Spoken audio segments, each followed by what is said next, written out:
Welcome everyone, this is Dr. Mercola, and today I'm joined with Gaea Powell, who has a really passionate interest in breast cancer and breast cancer screening, largely related to the fact that her mother died in 1991 from breast cancer. And of course it's a really common cause of death for women. It's the most common cause of cancer death in women, at least in the United States.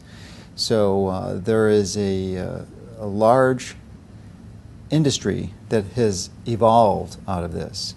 And no one certainly likes to lose a relative, enjoys losing a relative from this, or them dying from this themselves. So there's a big effort towards prevention and screening to detect these these cancers at an earlier stage. And the traditional case, of course, has been mammography. But you recognized early on that this is perhaps not the best approach, and in fact it may cause more harm than good in the vast majority of women who choose to elect to use this type of preventive screening. So fortunately there are some alternatives, and you became actively involved with that, and are now a board certified thermographer and are passionate about educating women about their alternatives. Mm-hmm. So I'm wondering if you can tell me in our audience and describe your journey in the process you went through after your mother's death, and what compelled you to pursue this field, and some of the reasoning behind that. Sure. As you mentioned, my mom passed away in 1991, and she was my best friend, and so I saw the very challenging journey that she had to take, and I learned a lot. And when she was getting to the end of her journey, we did get more involved in being more involved in educating ourselves about preventative options. So for me, once my mom passed away, my doctor was trying to basically scare me and let me know I was at a high risk and I needed to have mammograms early. I basically was determined to help myself prevent breast cancer in the first place. I felt like that was the way to go, to try to head it off at the pass, so to speak. So when I was in my early 30s, when my mother passed away, and as I said, they were letting me know I was at a high risk, and they were trying to urge that I have mammograms at a very early age. And I did a lot of research at that time, so this is a long time ago, almost 20 years ago. And basically what I realized is that a mammogram would just let me know I already had cancer.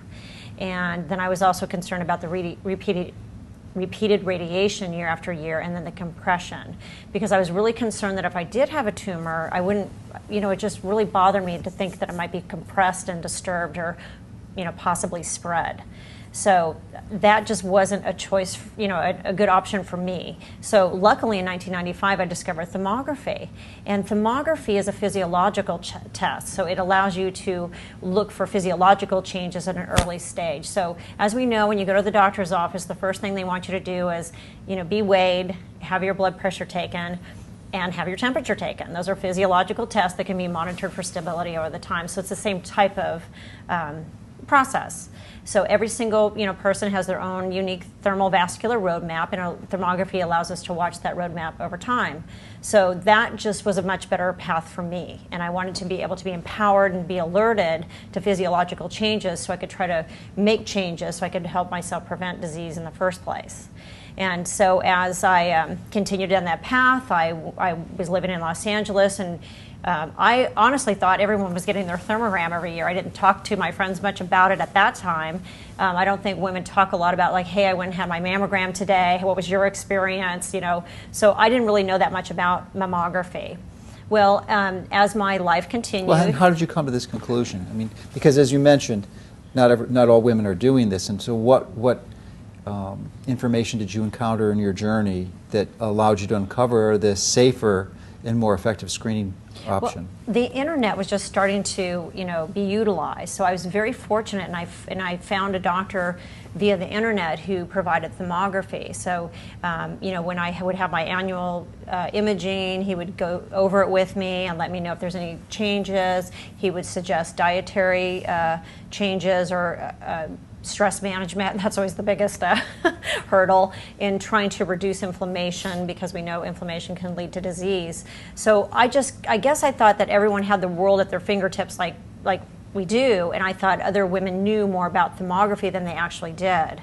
And like I said, I didn't really know that much about mammography, so I wasn't anti-mammography. I was just continuing down my life path and trying to stay healthy. And my thermogram yearly would remind me, give me that little, don't forget, take good care of yourself because things can change. And you don't want, something more serious down the road. So when I left the Los Angeles area, my father actually became ill, and I went to take care of him up in the San Luis Obispo, that's the center of California. And I went to look for a place to get my thermogram, and there was no place to get one. So I was shocked. I'm like, well, that's strange. So after doing more research, because it's been so empowering to me over these years, that was really concerning to me. So you've been doing this since '95? I've been doing thermography as a patient since 1995. And then I became a board-certified thermographer about 4 years ago.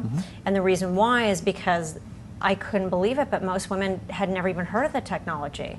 So it was like an epiphany in my life. I changed careers. I got trained. I've done so much research on it. What were you doing previously? I was working for Arnold Schwarzenegger as his chief of staff before he became elected governor. And before that, I worked in the motion picture and film industry and working in the business strategy, corporate end of it, to actually being on the set. So it was a wonderful career. It was very interesting, but this was so much more important in the big picture of things. So that's what really inspired me to get involved. And so I was trained. I started imaging in the San Luis Obispo area. And like I said, I wasn't anti-mammography or pro anything else. I just wanted women to be informed that they had another option to them and that it's available to women of all ages and it's not restricted by breast density or implants or reconstruction. And so what happened is I started imaging women and they started sharing these incredibly disturbing stories about their experiences with the more traditional option. And so, which is mammography. And so I did a lot more research about mammography because I'm like, how can this be? I mean, how do women not know there's a physiological test? And why is mammography our only option? And in actuality, if you do a lot of research about mammography and its strengths and its weaknesses, you'll realize that it actually should not be a standalone technology. And in fact, unless something's 100% accurate, it shouldn't be a standalone technology, in my opinion. So with thermography, MRI, and ultrasound, all of those imaging options need further evaluation. And if they can all be utilized in conjunction, as an adjunct to each other, that's probably the best way to go, from my research. So as I've continued down this path, I then started taking my case studies of thermograms of women who were alerted to problems at an early stage, so they could then be empowered with that information, take it back to their healthcare provider that they can partner with and help them lower their risk. So if their thermogram is indicating a high risk, it gives them an opportunity to do something about it, because the culture that we've created is basically cross your fingers and hope your mammogram doesn't tell you you already have cancer. And to me, that's insane. It's like, so when I understand too that a woman is told as she leaves the radiologist's office or she gets her report, if it says that you're negative, a lot of women think that that means they don't have cancer. Well, that's a very dangerous misconception, and it's misinformation in my opinion, because that doesn't mean you don't have cancer. That means that the cancer, if you do have it, just hasn't grown large enough for the mammogram, the X-ray technology, to actually bounce off that dense object. So, and again, we know that the weaknesses of mammography is that it may be effective for imaging through fatty breasts that are actually found, usually as a woman gets older, her, breast tissue starts to deteriorate, so it's more effective for imaging through the fatty breasts. But a dense breast is very challenging for a mammogram to read through. So it's really crucial that women know their density information. And what type of women typically have denser breasts? Younger women. More right. fit women, Exactly. Healthier women. That's what I was going to say. I think with women who are engaged in their health in general, because our breasts are not these separate entities. It's all about whole health. So if you can maintain your health throughout your life, your breast would stay obviously denser longer. I think that just logic dictates. So if the majority, or 40 to 50% of women have dense breasts, they really need to know that they should be utilizing an adjunctive imaging option. So with me, it just makes sense that I think all women should start with a thermogram first, a physiological test first, which you can utilize in your 20s. And if you're at a low risk, maybe have a thermogram every third year or so. But if you have family history, or you're already having fibrous cysts or sore breasts, or the different symptoms that are found when there's a hormonal imbalance, that you would come in more often. But just getting, my whole goal in doing this is to get women to engage early. Like, don't have a wait and see attitude. Inflammation leads to disease. So why wouldn't we want to know about that inflammation, years and years before structural changes occur? So most of the time with mammogram or ultrasound or MRI, that cancer has been growing there for many, many years. Well, before we go further, let's just, you made some important truthful points, but I think many people viewing this may not understand the connection between the inflammation and the testing process. So I want to expand on that, but before I do, I want to make a comment on the whole preventive strategy. Because I've always been interested in prevention, went to medical school to apply that, and then pretty quickly realized that the basis of most preventive strategies in traditional medicine is vaccinations, which is pretty much the foundation of it, and then these preventive screenings like mammography and PSA tests, which have, even the conventional task forces, preventive task forces, have come out against in most women that are under 50, and really recommending against the use of PSA at all for prostate cancer. But with respect to this inflammation connection, which I think is really crucial in mammography, mammography is ionizing radiation. There is just no question, it's non-controversial, it increases your risk of cancer. The question is, how much does it increase it? But the traditional mammogram, I believe, is equal to about 100 chest x-rays, and perhaps more if they do multiples or they do a compression screening. So, it's a massive exposure, which, we know it can't help but increase your risk. It's not going to make it the same, and it's certainly not going to decrease, it's going to increase it. So, this physiological alternative that you're referencing, which is an interesting way of referencing it, I hadn't heard that approach before, but it makes a lot of sense, just like taking your oral temperature. You're looking for signs of temperature change. And with mammography, you have ionizing radiation. But with thermography, there is no radiation, but you are measuring a form of heat radiation that you are making, that the instrument's not making, that you are making. And the sensor is detecting your radiation. And the reason why it's so effective is because it detects it at a far earlier stage, because typically it detects it when it's not seen by mammography, when it's in this inflammatory condition. And part of the process of inflammation is increase in temperature, which is what this device detects. So I think that connection between inflammation and thermography, I think many people may have not understood. So I just wanted to insert that, and now I'll let you. That's okay. I'm glad you did. So.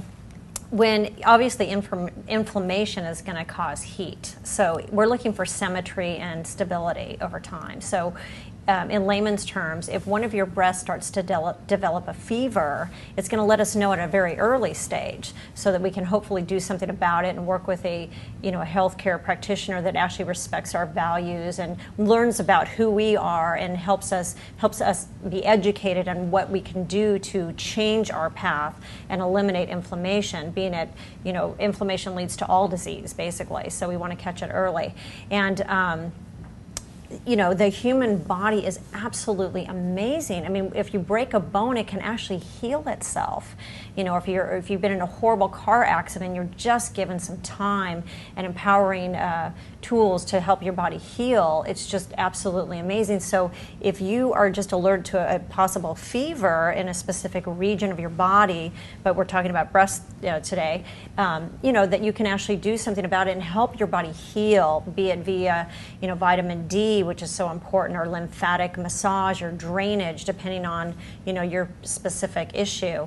And what's really great about thermograms is they actually speak for themselves. I have been so amazed and thrilled when I see women, they can see their own thermogram and they can tell that it's like one of their breasts looks a lot different than the other, so that might be more concerning. But even if it's an overall inflamed, very prominent thermovascular pattern, they can actually work with their doctor, and I've seen results in 3 to 5 months where it's just eliminated, or even really significant fevers in a specific region be eliminated. So again, it's about having to, we have created this fear-based culture where women are just scared to death. So basically they're taught that breasts make you sexy and attractive, and we should be, that should be celebrated. To when you get to about your 40s, now they're these time bombs that are going to go off and potentially kill you. So I think we need to change that paradigm. We need to focus more on empowering women and not let another generation live in fear, and utilize physiological tests first. But just as important, utilizing some of the money that is raised for research to find a cure that, by the way, we're no closer to finding yet. And that's why I felt when my mother got cancer, I'm like, how many years have to pass before we realize it's like we're not, the definition of insanity is doing the same thing over and over, expecting different results. So you really need to, in my opinion, there's ways to head things off at the pass and not just create this fear-based culture. And in fact, fear can, cause disease as well. So for me, I personally have not had a mammogram because of the points that you had raised. I was really concerned that all levels of radiation are known to cause cancer. So having repeated ionizing radiation. Ionizing radiation, thank you. Ionizing radiation can cause cancer, and when a woman is younger, they actually need more of the ionized radiation for the mammograms and more compression. So again, that just instinct, you have to kind of follow your instinct at a certain point too, and common sense. And it's like, does that and really what make is the sense? state of the art with the conventional medicine at this point with respect to the expert recommendations for when women should have mammograms? Is there can you review that? Well, there's a lot of which task force? There's a lot of controversy. The United States Preventative Task Force, Services Task Force concluded in 2009 that women should actually, first of all, and this gets swept under the rug a lot, they really urge women to work with their doctor, the person that knows them best, about how often they should have mammograms, and to work with a doctor that does respect that woman's values. And they recommended not having mammograms until the age of 50, and even then, how often, again, is up to you and your doctor. Maybe every other year, it all depends. We're all unique, so we all have unique needs and unique risks and whatnot. And then also to stop having them after 74. You really have to start wondering what is the necessity and what path are you, really pushing these women down if they were, being, and again, repeated radiation all those years. I've imaged, a couple of women who had their annual mammogram year after year, just like they were prescribed, starting in their 40s, and who are now in their 60s. And you can easily see on their thermogram that there's a very significant issue that the mammogram has still missed. But their thermogram has led to further evaluation with MRI, and a biopsy is the only thing that can diagnose cancer. So again, people get confused. Mammograms, MRI, thermography, ultrasound, none of those modalities actually diagnoses any disease. A biopsy is the only way to actually diagnose cancer. So you can imagine how frustrated they are to have had all those negative mammograms continually, and then here's this physiological test that easily shows your breast has a severe fever. Well, what would that have fever been like maybe 10 years ago if you would have had the heads up to that? From your perspective, are there any concerns or dangers for MRI evaluation of the breast? I think it's cost prohibitive, but I think it causes a lot of anxiety. I think there still needs to be more research of the possible risks, or the the dangers, the risks, the benefits, and the weaknesses. I do know that they can also, because they are so sensitive, detect a lot of lumps and bumps and abnormalities that aren't cancer. So again, it can cause unnecessary biopsies and false positives. So is that a risk? I think it is. I think a lot of these women, being around the imaging industry now, knowing how fearful, like when a woman walks into a radiologist's office, she's like walking the plank. It's almost like she's holding her breath until somebody comes out and says, okay, you're clear, you're fine. What does that do to you? what does that do to you every year, just emotionally? So even an MRI, now you're getting more, false positives, or it can miss cancer too. So again, nothing is perfect, and we really need to know our bodies. That's what I believe, that, putting the money into education and away from maybe some of the pharmaceuticals. Now, one of the recommendations for the Preventive Task Force was that for women with risk factors, like yourself, who has a mother who died from breast cancer, Right. would be in a subgroup that may benefit from mammography screening before the age of 50. But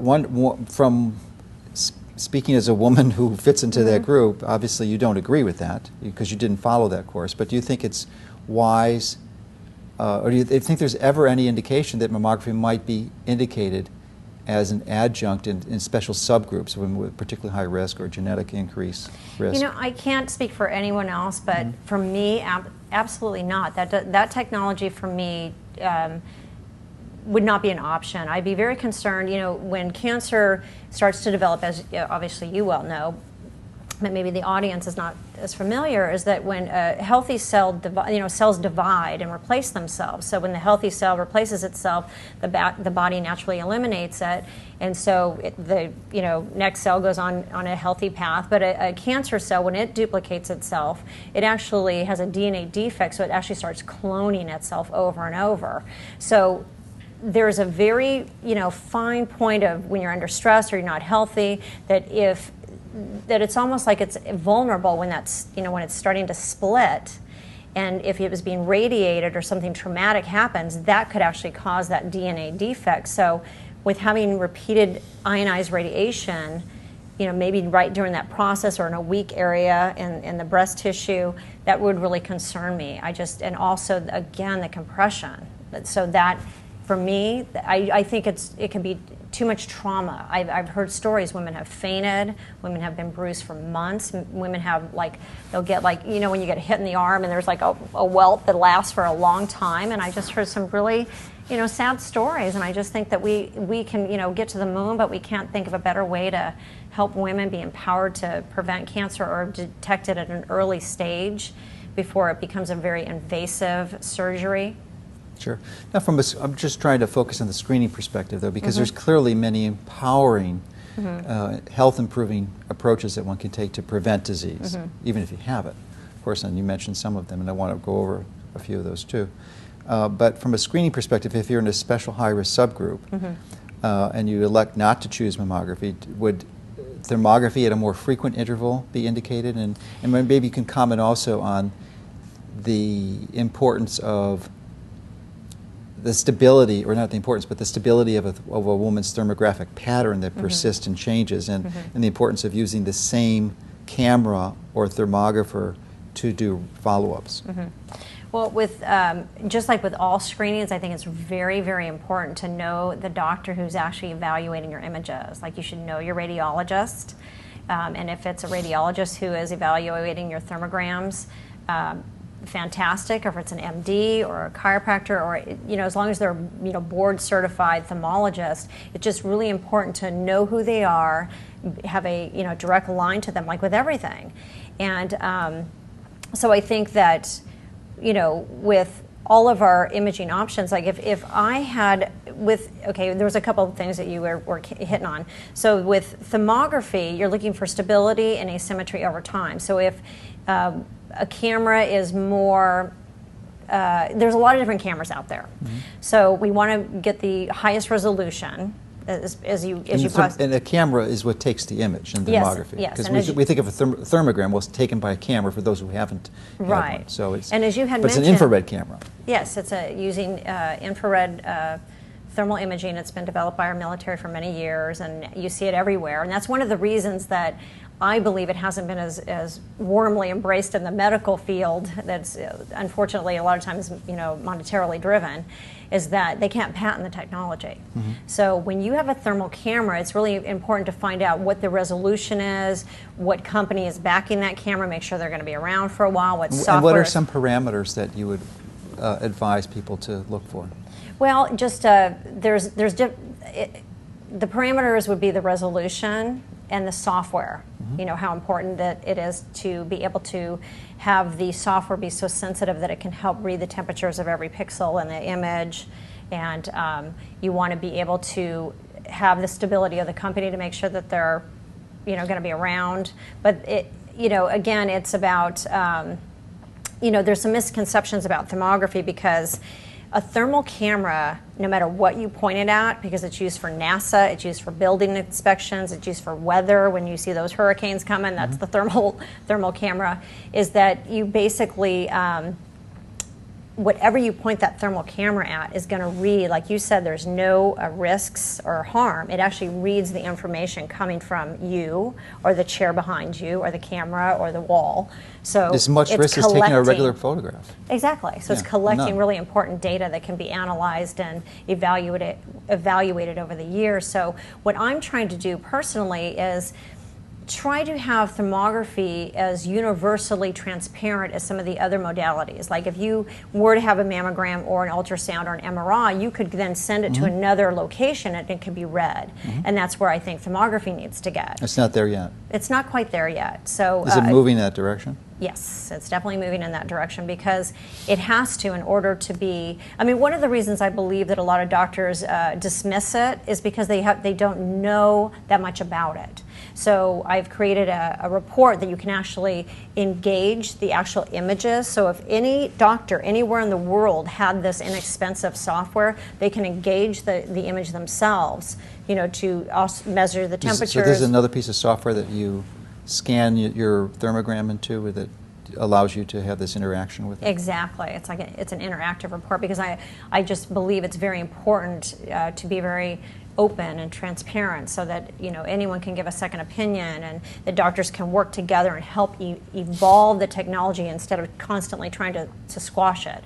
And not all doctors are. I mean, I've been, you know, utilizing it in a pretty relatively small community, and I have. Which is where? Up in San Luis Obispo County, and now I'm working also in the Santa Barbara County. So doctors who weren't even familiar with thermography at all, if I go into their office and I show them the case studies, the images speak for themselves. And when you can see a woman high-risk thermogram lowered, you can't argue with that. So I've not had one meeting with a doctor where they have sent me away, you know, like dismissive. They have included it. They'll refer the patients. They will utilize it in their own office. And the only resistance that I've had in that community is from the actual radiologist up in San Luis Obispo, where they actually, one of them sent me an email naming names, and they basically said, we campaigned against you, we reported you to the FDA, and, you know, how dare you come into our community and offer this as an alternative. Well, in my view, it's you're a risk to their revenue stream. Exactly. And you know, I actually found it very amusing that somebody like little old me was such a threat to such a huge industry. It's like, you know what, the emptiest wagon sometimes is the loudest wagon. Because I'm like, what are y'all so afraid of? It's like, so prove me wrong. You know, it's like, you know, let's put them all up against each other, because to me, it's not about one versus another. It's like, how do we use them all together to help the women? So when you put a thermogram up next to an anatomical test, and you can see the heat that may be backing whatever the anatomical test is seeing or not seeing, that's much more powerful than just having a black and white picture with no temperature measurements. That's actually kind of ridiculous. It's like, I think it would just be more powerful. And most of the doctors, like I said, as soon as you explain that to them, they're like, of course, why wouldn't I want all the information? Why wouldn't women need to be empowered with all of their information and not just bits and pieces that certain groups or individuals want to, you know, delve out? I mean, there's actually been laws that are now being changed in certain states, and they're actually, you know, considering it at a federal level that makes it mandatory for radiologists to inform their women of their patients of their density. That's one sentence, and it's, why is it causing so much controversy? It's like, why wouldn't you want to let them know their density? Well, because if they knew their density, they would know that they need to have another screening besides mammography, or maybe mammography is not the best route for them. Again, another threat to the revenue stream, which is quite multi-billion, significant. multi-billion-dollar stream. Yeah, so there's a lot of motivation and effort to preserve that capital inflow. So there are strategies that one can implement to address a suspicious mammogram or thermogram. And I'm wondering if you could highlight from your perspective some of the more successful interventions that you've seen and been able to change. I'm particularly interested in this lymphatic massage because that's something that really isn't written about too much or in the literature. I have some case study images that actually speak for themselves where a woman will have a thermogram and the mammogram would have been negative, and there's a very prominent localized thermal vascularity in one area, and this is in many patients. And so after being informed of that and being able to go back to their progressive integrative practitioner, working on getting their hormones balanced naturally, making sure they're getting enough vitamin D, and then also utilizing the lymphatic massage, and then a more, well, I think everyone can benefit from lymphatic drainage to help the body naturally clear out that inflammation. Is this something the person does themselves, or they see a therapist for this? Or? You can do lymphatic massage yourself, but I think if you had a high-risk thermogram, it would be wise to utilize a therapist that's trained in lymphatic drainage. And what type of massage? What type of therapist has this training?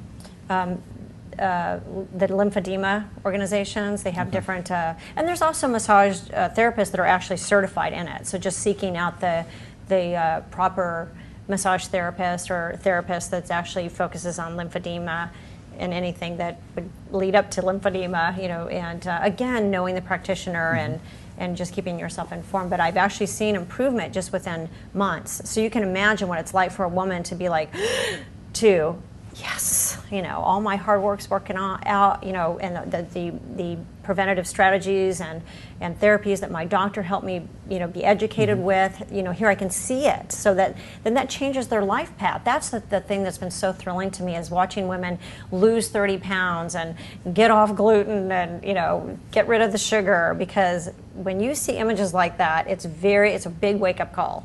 Yeah, and it's a wake-up call where there's still time to wake up. Exactly. It's not like you're 5 minutes exactly. before you're going to die, which is frequently the case when you have the traditional diagnostic screening, which is mammography. Right. It's too late, because maybe you can just review the doubling time of breast cancer as opposed to some of the other cancers like colon cancer, which makes this screening, I'm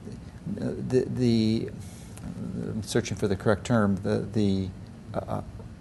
an earlier screening far more important because of the doubling time. So, well, when a woman is younger, the cancer, a lot of times is more aggressive. So it's actually, duplicating quicker and quicker. So with a mammogram, like the average cancer, it's going to be doubling over and over and over and getting bigger and bigger and bigger. But the mammogram still can't pick it up till about 8 to 10 years. So that, as you were mentioning, that tumor is nice and comfy in there, and it's pretty happy. It's got a nice, healthy blood supply, and so thermography is going to, hopefully what we're trying to do with thermography is Well, this is an important point, so I'd like you to expand on it. So it's 8 to 10 years before that's typically observed on a mammogram. Right. And then once it's observed, assuming no intervention is done, due to that doubling time, what's the average time from a point where it's terminal and the person's dead?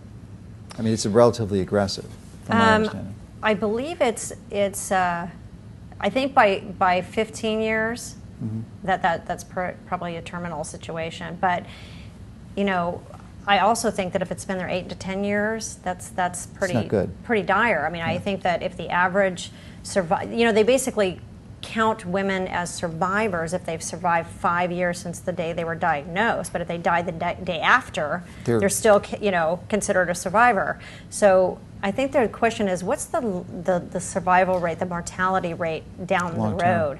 So again, if a cancer is, my biggest thing is, because I was there with my mother when she got diagnosed, and so I know what the devastation that it caused her. And how long after she was diagnosed did she pass away? About 5 years. 5 years, okay. Right, so it came back, and it was just a horrible situation, but it also devastates everybody around her because they feel helpless, and you just wish she would have known about thermography. I mean, it's been FDA approved since 1982. So if my mother even would have known about it, I mean, here she was. It's 30 years. Right, she was 49 years old. I mean, to me, that's ridiculous. So, and how typically, what's the stage at which a thermogram is able to detect cancer? You said mammogram is 8 to 10 years. What is it in the thermogram? Well, I'm glad you asked that, because another thing that is a misconception is that thermography does not provide a negative or positive report result. So it's basically letting you know what your unique temperature data is. You know, our bodies are pretty symmetrical temperature-wise, side to side, and that data is collected and utilized and watched for stability and symmetry over time. So it's going to let you know that there's inflammation in an area that needs to be addressed. Now, when I have imaged women that are clearly a significant heat signature is indicated, and I know in my heart that's probably a pretty sad situation, it still doesn't diagnose cancer, and it also does not tell you the lump is right there. It's going to let you know that that area is inflamed and it needs further evaluation. If I personally had a thermogram, I have a spot on my breast that I've been able to watch all these years that's about 3 degrees higher than it should be compared to the other side, but it hasn't changed. So that's me. It's like I was a tomboy, maybe I got hit in my breast when I was developing. Everyone's unique. So it just gives you that power, because I know, well, that's a weak spot. Because if I get, you know, if I watch it more carefully. Exactly. It just makes me more diligent. So I just think that, you know, it just drives me crazy when people are like, well, it gave a false positive, and then other imaging was done and nothing was found. You know, well, maybe the tumor wasn't big enough for all those other options. But is there a typical state in the cancer, the stage that is developed? Like, said 8 to 10 years for mammograms. Is it like 3 to 5 years, or where cancers are diagnosed? Are they diagnosed at a much earlier stage? Well, I believe you can't diagnose it because you rely. The next step is a mammogram, and you're still the same. Right. I mean, like I had mentioned, the mammogram, MRI, ultrasound, or thermography doesn't actually diagnose cancer. Right. So it's a biopsy that does. Right. Right. But if you were alerted to, what basically happens is when a cancer starts to develop, in layman's terms, it tricks your body into dedicating that tumor with its own, even at the most microscopic stages, with its own unique independent blood supply. Well, what does blood do? As it pulsates through your body, it causes heat. So here you've had this pattern all these years, and all of a sudden you've got something coming out of a different area. It's an independent blood flow that wasn't there before, which could maybe diagnose it, if you want to say, at an earliest stage. Like, what is that, and why is that, and how do we reverse it? Because, as we know, our bodies are very powerful if we are alerted earlier. So I can't really give you a year, because I've seen women in their... Oh, well, just what's your guess? Is it able to diagnose it half the time, or? I mean, more it's got to be before. Oh, way before. Many years before. Yeah. So I mean, there's a major advantage, and with the doubling time, the earlier you find this and implement your preventive strategies, because, as you mentioned, the body doesn't want to get sick. It wants to stay healthy. Its normal path that it's designed genetically and historically, ancestrally, is to move towards health. It only gets disease when it's bombarded or influenced by toxins or unhealthy lifestyle approaches. Right. So if we can identify the risk beforehand and take a course correction, then your body's going to get healthy, and it'll resolve the issue. Exactly. I mean, I think the body can heal cancer itself. I mean, we definitely want to catch it with a physiological test, you know, many years before the structural changes occur, because obviously it's a lot more challenging. But, you know, I'm sorry I can't give you an exact year. No, that's okay. But I think the point is that it could diagnose a decade before. much quicker, or sooner, actually, than a mammogram. Yes. And with zero risk. Right. Zero risk. As much risk as taking a photograph of yourself. Exactly. Nobody touches you. It's completely harmless. So, yeah, just much more empowering. I mean, I guess my whole goal and my life mission now is to make sure that women have all of their information, all of their facts about the strengths and weaknesses of all of our options, so they can make the decision that is best for them, because I know how fear-based it is. I was there with my mother when she got diagnosed, and immediately it's like you're going across the hall, you're having this thing taken off, you know, without, you know, they're expecting women to make decisions when they're basically being chased by a lion. Like, you're in the most incredibly stressful situation that you've ever had in your life, most likely, because you're fighting for your life or you're fearing for your life, and now you have to make all these life-altering decisions. Well, ladies, nobody wakes up with those decisions but you. You know, not your doctor, not your oncologist, radiologist, surgeon. it's about taking a breath and not being forced into anything you're not comfortable with, having a mammogram or a thermogram or anything that you're not comfortable with. And especially once it gets to a more serious situation, your hair is not on fire. So I just want to make sure that women have all of their information so they can make the most, the best decision for them personally. I'd just like to emphasize a point too, especially since we're talking about breast cancer. You have to be living under a rock to not to know about the vitamin D, so we won't go there. It's pretty well established, and even traditional physicians understand that. But what's not so well understood is that breast cancer is almost always, there's some factor of an excess estrogen component. So it has too much estrogen, not enough progesterone, that whole balance which you referred to earlier. But much of that exposure is due to what's called xenoestrogens. So this is it's wise for every woman to do this, but especially if you're at a higher risk based on your thermographic analysis, is to avoid these. And the simple way is to eat organically, because pesticides and herbicides can be potent estrogen stimulators or mimics, and as can plastics and BPA and phthalates. So these are things, and soy can do that. So you want to limit those things from your life so that you don't have this strong estrogen influence that's essentially feeding the cancer cells. Exactly. Like estrogen's kind of gotten a bad name, because women need estrogen to stay young and healthy and keep our skin, it's a good thing, looking good. And it's about how your body is not metabolizing it correctly.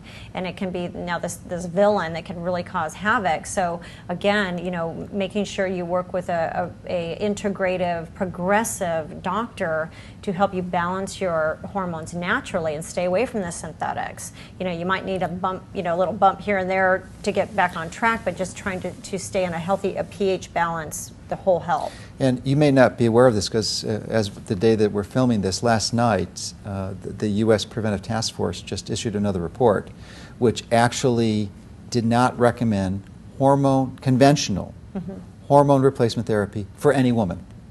10 years ago or 11 years ago, they actually required them to put black box warnings, because this is a massive study that came out that showed an increased risk of heart disease. Now they're recommending no women go on it. Right. Now this is a conventional hormone replacement. Doesn't mean bioidentical hormone, which is a completely different animal. Right.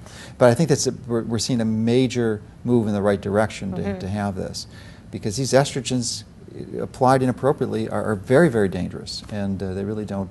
They really are. They absolutely. And I think the doctors that are prescribing them may not really realize so another thing that, another process or surgery that many women go through unnecessarily is having their ovaries removed, sometimes prematurely. They have a hysterectomy, and many surgeons will choose to remove the ovaries, which of course puts them in premature surgical menopause. And at that point, they really do need estrogen, because they can be massively estrogen deficient, but they need the bioidentical. So this is it's a little different process. You need to see a doctor who completely understands this, is well-trained, has extra and additional training, that way above what they get in medical school, because they're not going to teach them that in virtually any training program that I'm aware of. So that's a key thing. But you'd mentioned one of the reasons that motivated you to pursue this career path was that the lack of thermographers where you were living. So and California is probably one of the more leading edge states in health. People are far more interested in health in California than typically than in other areas of the country. So I'm wondering if you could provide some guidelines for our viewers and approaches as to how they would go and identify a thermographer in their area locally, and then how to make sure that person was a good one. You mentioned some recommendations earlier about software and camera resolution, but if you can give a little more specific ones that people can use to help make an informed choice as to who they're going to put their trust in, because this is an important test, and if you mess up on it, it could really be the difference between life and death. So you want to make sure it's a careful choice. I think where to start would be the thermography organizations that are nonprofit. So if there's any training courses they usually have on their websites, like IACT. IACT, IACT, the International Academy of Clinical Thermography, which I am a graduate of. And then there's other schools as well. So it's not just that one, but trying to make sure it's a non-profit school. It's not for profit. They're not going to recommend it. They're not going to recommend a specific camera. They'll give you different options that you can research, but they'll really urge you to do your own research to get the camera that would work best for you, because if you do end up as a thermographer buying a package from like maybe a franchise type situation, then you're kind of married to them. So then you're only able to use their evaluation services. So that's what I've learned on my path, that I went ahead and purchased a camera that was independent, had its own software, and then I worked with different doctors who were educated in how to evaluate the thermograms. Again, it's very important to be able to pick up the phone if you have a serious problem and talk to the doctor that actually evaluated your thermogram. So I guess it's not so much about the technicians or technologists that are out there actually taking the images. Try to find out who's evaluating those images and if they can have a guarantee that they can actually speak to the evaluating doctor. Okay. All right, so and if you have those assurances, it's far more likely you're going to be seeing someone who's competent and qualified. Exactly. Okay. Yes. Well, good. And that doesn't mind you getting a second opinion. We'll give you all your images if needed. Terrific. Do you have any other comments you'd like to bring, or what you've learned in your last few years in doing this? What I've learned is that the human body and spirit is absolutely amazing. I have seen women have high risks thermograms that most likely may have been cancer, and reversing it or taking another path and getting healthy. And that's my goal, is just to get them to engage early before they do have that high risk thermogram. So again, just empowering women so they feel like they have the necessary tools to stay healthy and create a better life for their children. I mean, we have to change the world. So I went ahead and because of my experience, as I mentioned, when I became a thermographer, I wasn't anti anything else. I was just wanting to make sure that women had thermography available to them. But because of the stories that I've heard, I'm actually doing a documentary because I want to give those women a voice. I want to make sure that right from their own experience that other women out there can understand how thermography changed their lives, how thermography empowered them, how thermography saved their lives sometimes. So, I guess that's the most important thing, is making sure that women have a voice and to share with other women that they've had those same experiences, and we don't have to keep going down that same path. And we need to take a different path so we can eliminate cancer altogether.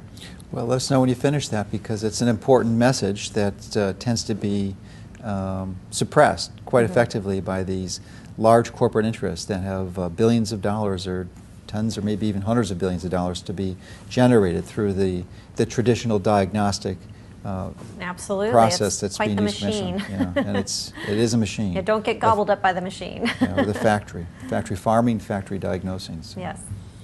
Well, thank you for coming, Gaea, and I appreciate all the information you're sharing with our viewers and educating us about this really important topic so that we can all take control of our health. Thank you for having me.